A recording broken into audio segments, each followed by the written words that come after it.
Can't की हांडी बार बार नहीं चढ़ा करती है, क्या वैसा ही तुर्की के साथ हो रहा है। अब दूसरा कहर टूट पड़ा है तुर्की के ऊपर और इस कहर पे क्या दुनिया से मदद पहुंचेगी, जानेंगे तुर्की में क्या चल रहा है। तो वहीं दूसरी तरफ भारत का ट्रिक काम कर गया है। अब खुद फ्रांस और अमेरिका दोनों आ गए हैं। जानेंगे क्या कुछ चल रहा है जियोपॉलिटिक्स में, आइए जानते हैं इन खबरों को विस्तार से। हमने देखा किस तरीके से तुर्की और सीरिया दोनों ही तबाह हो गए भूकंप में। भूकंप की ऐसी मार पड़ी है कि तुर्की 40 साल पीछे चला गया है। तुर्की की जमीन करीब 10 फीट नीचे धंस चुकी है जिन जिन इलाकों में भूकंप आया है। यानी आने वाले समय में भी तुर्की के अंदर भूकंप होंगे, इसका प्रमाण देकर चला गया है ये पिछला भूकंप। लेकिन इस भूकंप ने तुर्की की कमर तो तोड़ी, पर इस कमर को ठीक कर दिया कई देशों ने। 24 घंटे के अंदर भारत की तरफ से मदद पहुंची। डॉक्टर एस जयशंकर ने इस बात की पुष्टि भी की। इसके अलावा भी तुर्की को कई अन्य देशों से मदद मिली, पाकिस्तान से मदद मिली। भले उन्होंने पुराने जो दिए गए मदद थे उसी को लौटा कर दे दिया, लेकिन मदद मिली। इन सब में सबसे बड़ी मदद मिली कि मिडिल ईस्ट के देश से तुर्की के बैंक में $5 अरब आ गए। पाकिस्तान को उन्होंने नहीं दिया, लेकिन तुर्की को इन्होंने कर्जा दिया ताकि तुर्की जगह पे खड़ा हो सके। भारत ने भी ऑपरेशन दोस्त के तहत बहुत बड़ी मदद करी और ऑपरेशन दोस्त को तुर्की के राजनेता को छोड़ दीजिए, ये तो कूटनीति राजनीति करते रहते हैं, ये पलटेंगे ये हमें पता था। लेकिन आम जनता तो समझती है कि तुर्की को मदद किया भारत ने। पर इन सब के बाद तुरंत तुर्की ने यूएनएससी में भारत के पीठ में छुरा घोंप दिया। जो दोस्ती वादे रिश्ते की बात हो रहे थे वो सब कुछ ताक में चले गए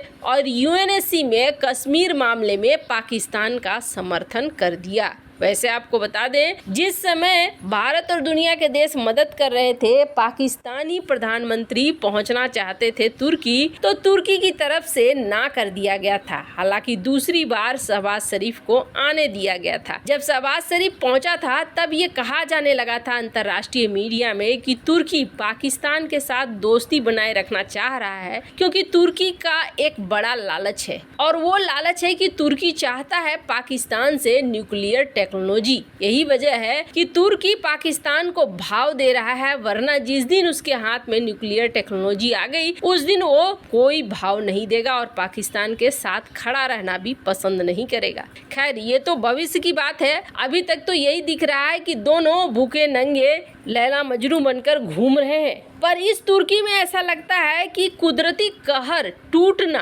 अभी बंद नहीं हुआ है। तुर्की के 2 प्रांत अब यहाँ पर मूसलाधार बारिश शुरू हो गई है। और समस्या क्या है, भूकंप से जो घर टूटे हुए थे ना, अभी भी बहुत सारे ऐसे घर हैं जिनमें दरारें हैं, लोग डर से उसमें रहना नहीं चाहते हैं। तो इन्होंने बनाया हुआ था शिविर, जहाँ पर लोगों को रखा जा रहा है और लोगों को मदद दवाइयाँ वगैरह पहुँचाई जा रही है। अब हो ये रहा है कि इन शिविरों में बाढ़ का पानी घुस रहा है और बाढ़ की वजह से ये छोटा मोटा नहीं है, आधिकारिक आंकड़ा है कि फिलहाल 20 लोग मारे गए हैं और भी न जाने कितने लोग मारे जाएंगे। अपार्टमेंट से लेकर सड़कें तक हर जगह पानी भर गया है, पानी में कारें बहती हुई दिख रही है। मरीज भी अस्पताल में फंस रहे हैं क्योंकि अस्पतालों में भी पानी भर रहा है। हजारों लोग बेघर हो गए हैं एक बार फिर से। और अब इन दोनों प्रांत जहां पर ये सब कुछ सिलसिला शुरू हुआ, वहां पर तबाही का बड़ा दूसरा रूप देखने को मिल रहा है। पर सवाल उठता है कि क्या भारत को ऐसे समय में फिर से मदद के लिए जाना चाहिए जब तुर्की ने एक बार पहले धोखा दे दिया है। खैर ये तो आने वाले समय में पता चलेगा कि भारत इस पर क्या निर्णय लेता है। पर यहाँ एक दूसरा बड़ा खेल हुआ है जिसका अंदाजा बिल्कुल भी नहीं होगा। एक समय था फ्रांस और अमेरिका दोनों ही ऐसे देश थे जो भारत को कोई प्राइम टेक्नोलॉजी नहीं देना चाहते थे। आपको याद होगा ऑकूस की डील करी थी जब अमेरिका यूके ने ऑस्ट्रेलिया के संग में, तो भारत को बाहर रखा था, भारत को इस डील में शामिल नहीं किया। क्या कहा गया था उस वक्त? अंतर्राष्ट्रीय खबरें ये कह रही थी कि भारत को कोई प्राइम टेक्नोलॉजी देना नहीं चाहता है अमेरिका, ऐसे में ऑकूस डील के अंदर भारत को इसीलिए नहीं रखा गया है। यहाँ तक कि चाइना ने भी मजाक उड़ाया था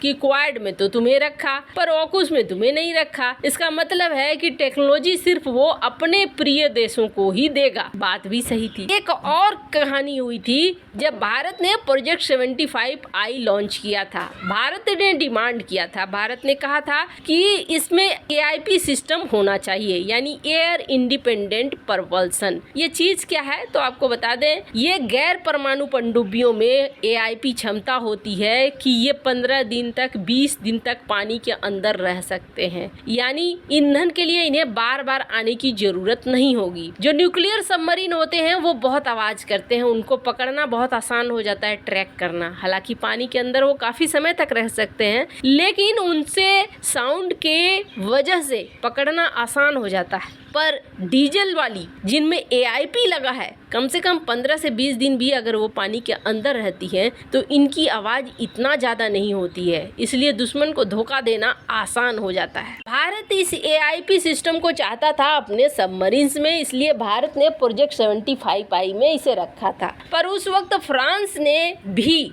कहा कि हम आपको ये टेक्नोलॉजी नहीं दे सकते हैं। इस प्रोजेक्ट से फ्रांस ने भी हाथ पीछे कर लिया, रूस ने भी हाथ पीछे कर लिया, जर्मनी ने भी लगभग हाथ पीछे कर लिया। प्रोजेक्ट 75I के लिए दूसरी बार टेंडर निकालना पड़ गया भारत को। पर अब देखिए कैसा समय आ गया है। अब हर देश चाह रहा है कि भारत के साथ कोई ना कोई पार्टनरशिप बने। चीन जिस तरीके से कर रहा है उसे फेल करने के लिए अमेरिका, ऑस्ट्रेलिया, यूके ऑकस बनाकर सतर्क हो गए। तो वहीं भारतीय नौसेना भी चाह रही है कि अपनी नौसेना को हम मजबूत कर लें। ऑस्ट्रेलिया न्यूक्लियर सबमरीन पाने जा रहा है, यानी सेना हो जाएगी उसकी मजबूत। AIP सिस्टम के साथ साथ डीजल सबमरीन भी अगर मिल जाता है तो भी ये हमारे लिए बहुत बड़ा काम करेगा। अब जहां ऑकस डील के तहत अमेरिका वर्जीनिया क्लास की पनडुब्बी ऑस्ट्रेलिया को बेचेगा और 2030 तक इन पनडुब्बियों को ऑस्ट्रेलिया को दे दिया जाएगा। कहा जा रहा है कि इन पनडुब्बियों को मिलकर ये तैयार करेंगे। तो सवाल उठता है कि भारत क्या करेगा? तो आपको बता दें, भारत और फ्रांस के बीच ऑकस जैसी